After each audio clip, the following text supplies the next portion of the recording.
So 2025 has been quite a year when it comes to new releases. I mean, month after month, these companies can't seem to get enough to give us some new cars, and hopefully 2026 wouldn't be any different. So I'm here today with the Zigwheels Philippines crew. We got Cesar, we got Paolo Papa, and we got Fort Manahan here to predict what cars do you think we'll see in 2026. So watch out for this video because you'll be amazed what we'll be seeing next year.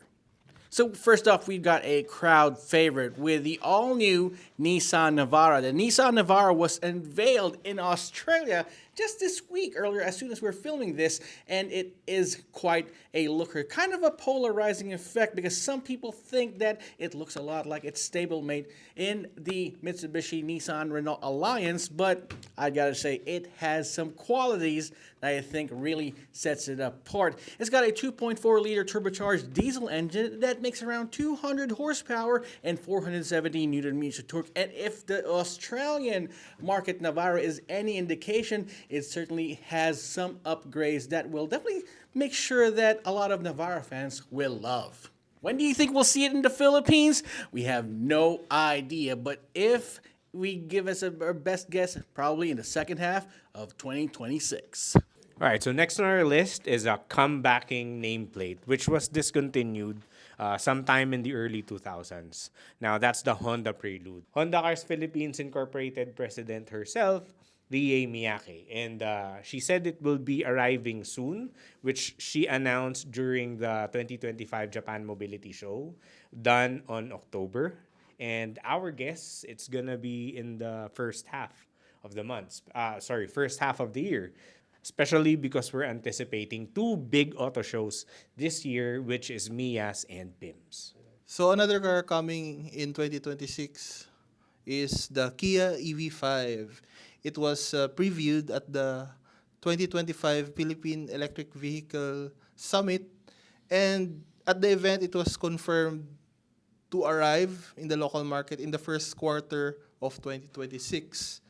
Notable features of the car include a very distinct design that's somewhat similar to the other electric vehicle model line of Kia, and it also boasts a range of more than 500 kilometers. Just to note, the EV5 is a tad smaller compared to the EV9. The EV9 is a 3-row model, right? A 3-row model, while the EV5 is a 5-seater crossover.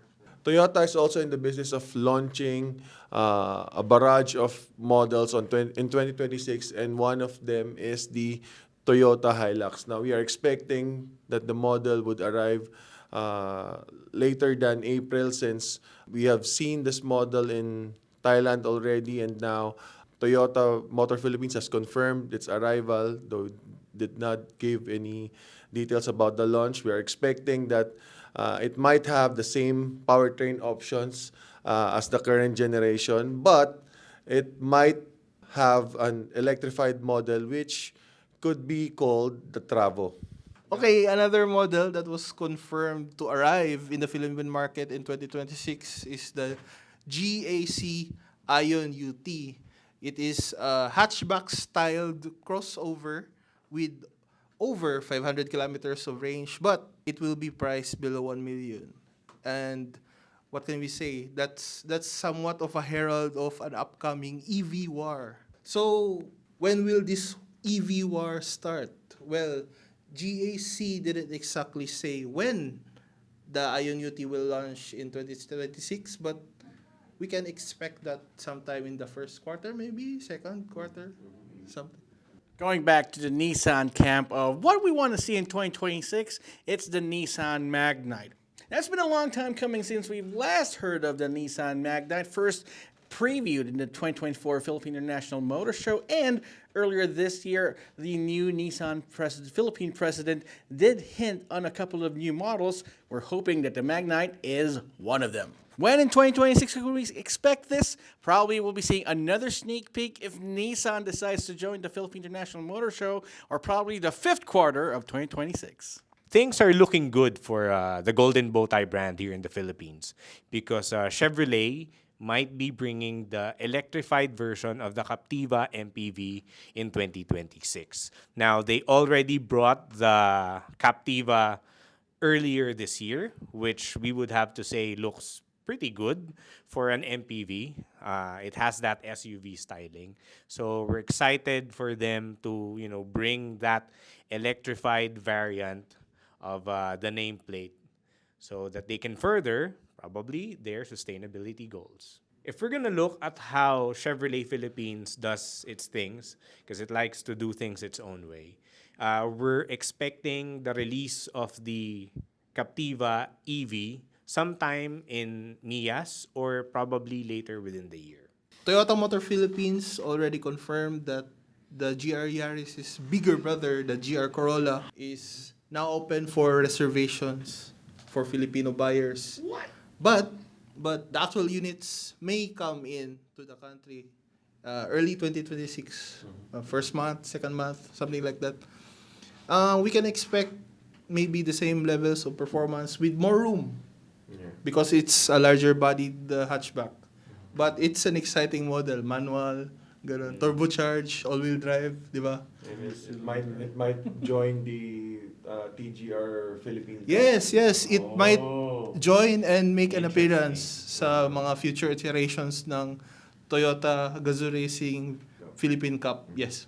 BYD's premium sub-brand Denza is also expected to arrive sometime in 2026, probably in MIAS if they decide to join, or in PIMS should they be part of the Campi roster, or in the latter part of the year, since we are still waiting for the brand for its formal introduction here in the Philippines. Earlier, the LTO released the homologation papers for its possible first model, the Denza D9, and prior to that, it was in late 2024 when BYD Asia Pacific announced the arrival of the Denza nameplate. So we might be looking forward for more things under the Chinese automaker. It's funny how most of the time, the most common cars, the cars that we can usually afford, are pretty much, in my opinion, the most important ones. Mitsubishi is probably the only major brand right now that does not have an electrified vehicle officially released in the Philippines. So if you follow the money, because last year, 2024, 2025, 2024, they announced that it's going to be a new golden age for Mitsubishi. They'll be releasing 7 new cars in the upcoming year, and so far they've just released two, and maybe refresh the Xpander, but they're promising some new cars. But for 2026, we are expecting a lot. And what I expect most and look forward to is the Xpander Hybrid. The Xpander Hybrid is one of the best-selling vehicles across Southeast Asia, particularly in Indonesia right now. It's just that it's yet to reach Philippine shores. Given that the Xpander is the brand's best-selling vehicle in the country, expect it to even sell better once the hybrid variant comes in. Aito also promised to bring in its full-size SUV, the M8, but we're still waiting for further information from its local distributors that if they will bring it next year. Last but not least, there's going to be a lot of cars for 2026, but last thing on our list is probably going to be one of the most exciting out there, especially for car enthusiasts and Subaru fans. It's the Subaru Crosstrek Hybrid. It's just been released in the United States, and a lot of people are loving it. If it's anything like the Subaru Forester Hybrid that we tested out last month, this thing's going to be quite a banger and might be more affordable as well. So that's why I'm looking forward to it, probably in the second quarter of 2026. So Subaru's got a lot of catching up to do, and lately they've been taking the right steps. So there you have it, folks. 12 cars that we'll be seeing in 2026, and one each month seems to be quite a daunting task. But you can rely on us right here in Zigwheels.Ph to cover every one of them so you can experience and decide whether they're right for you. So drop us a comment in the comment section down below and tell us what car would you like to see in 2026. And while you're at it, subscribe to our channel and hit that notification icon so you wouldn't miss any of our videos. This has been Roy Robles. Cesar Miguel. Paulo Papa. Ford Manahan. From Zigwheels.Ph, and we'll see you guys next time.